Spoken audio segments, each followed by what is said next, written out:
Hey Van Heis, welcome to week number 4 of virtual learning. This week we're going to be getting into fibers. Now, fibers, as some of you remember, are things that are made up of stringy materials like yarn or cloth, or sometimes even plants have fibers in them. This week we're going to be making something pretty cool. It has a little bit to do with what we created last week. I showed you how to make one of those nature mandalas.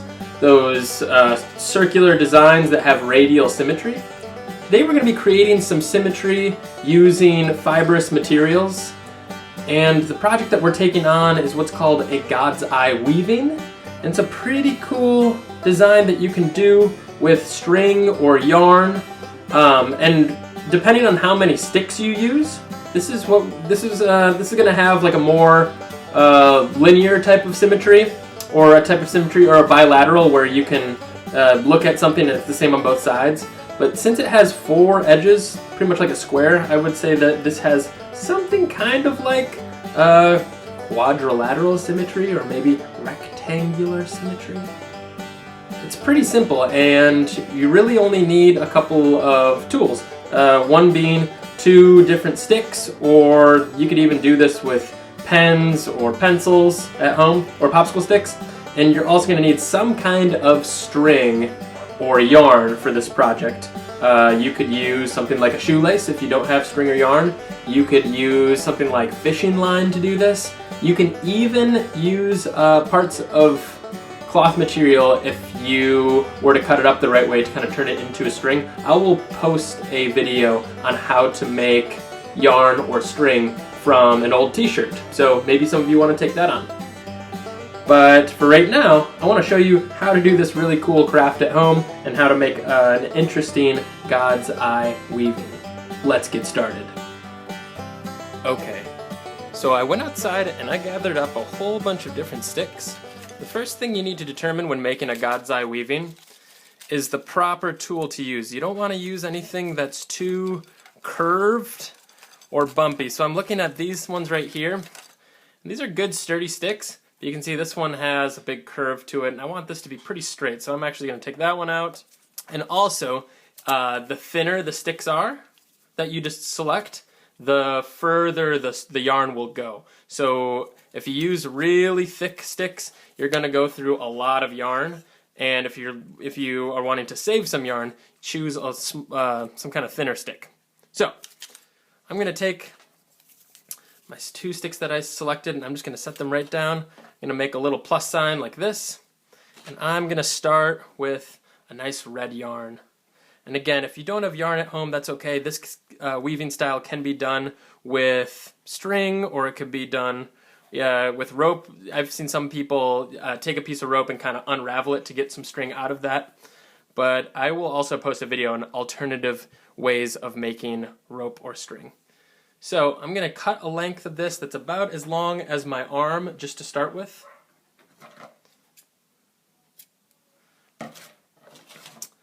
And I'm going to tie a little knot just to one of my sticks, right around the center.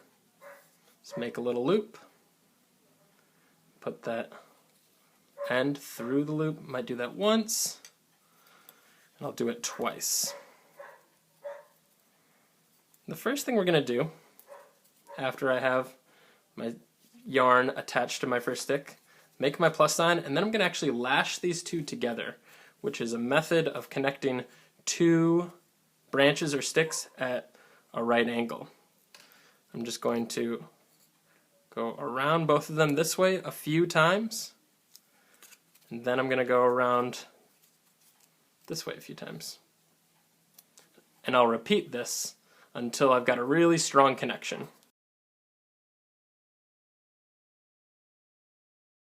Okay, looks like I got a strong connection here. Both of these are really stable and they're not sliding around. So now I'm going to start my God's Eye weaving pattern, which is around one stick and on to the next one. Around that stick and on to the next one. It's important to always be going the same direction. So you could go clockwise or you could go counterclockwise.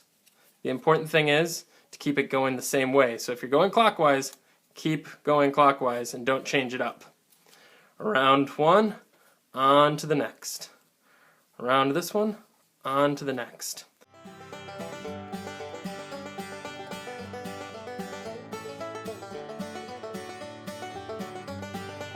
Looks like my yarn is about the size of my finger, so I'm going to tie on a new piece of yarn. I'm going to switch to this bluish green yarn, and I'll show you how to attach the two pieces.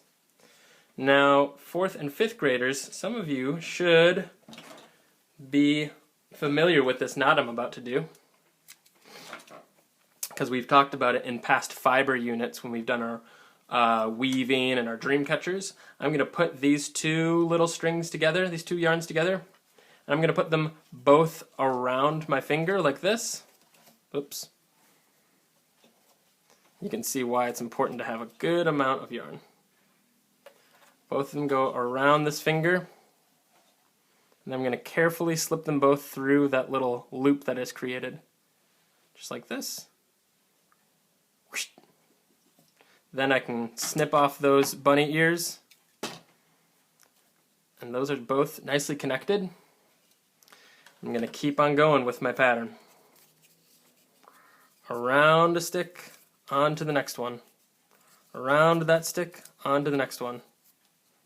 And that knot that we just tied will eventually just disappear. It'll be buried by the rest.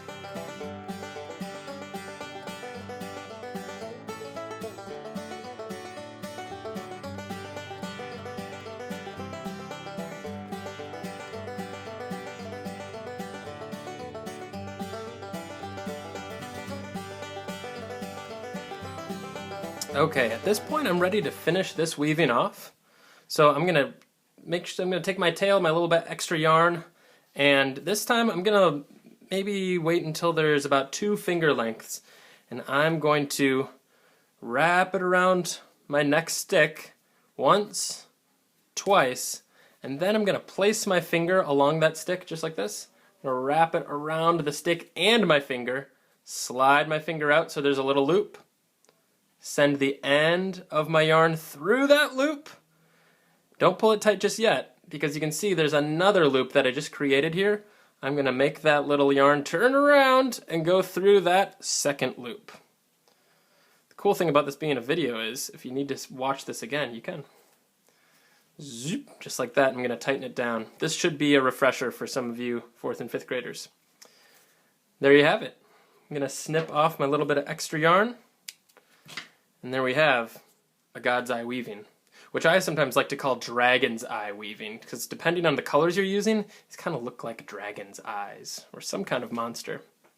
These things are really cool, and you can adorn your home with them. That means that you can put them up on display for decoration. You could hang these from the ceiling. You could make many of these of different sizes, and you can make a mobile. There's lots of different ways you can display these. So, try this out at home. Let me know what you think. Send a picture if you'd like to. And I wanted to remind you, 4th and 5th graders, that if you would like to try out a different lesson of mine, head to my YouTube channel. I've got a whole bunch of lessons that are really for anybody to try out. So if you're done with your God's Eye weaving and you want to try something like finger weaving or pom-pom making, I've got videos of those on my channel as well. Have a great week!